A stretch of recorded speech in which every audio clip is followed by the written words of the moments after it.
aantal mensen met een WW-uitkering in Friesland is in vergelijking met Jelien maar 24% omheen gegaan. Dat blijkt uit cijfers van het UWV. Eind november hier in de provincie haast 15.000 mensen een uitkering. En hiervoor wienen dat er 3.000 minder. De stijging van het tal werklozen is gemiddeld het grootst op Vlieland. Grijdevoels moet het ernaar opvangen worden in grijdevogelreservaten.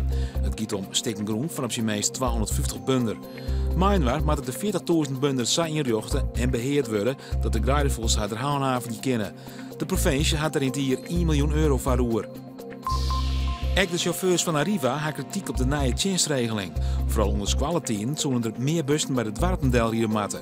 De nieuwe dienstregeling geldt zo'n 9 december. Arriva had in het boetengebied zowat de helft van de diensten skrost. Ook Friesland komt in actie voor Serious Request van radiostuurder 3FM. Er staan 50 fietsers binnen vanmorgen van het Jereveen naar Enschede vertrokken om daar bij het glazen huis een yieldcheck te langen. En in de kniepen zit de Size-band in een eigen glazen huis om yield te garjen. Het goede doel is het zingen van Bennestjetten. Joenen vannacht kans op rein of zelfs weer te sneeuwen. De temperatuur is om de 1 graad hinnen. Morgen is mogelijk ook winterse buien, het wordt goed 2 graden.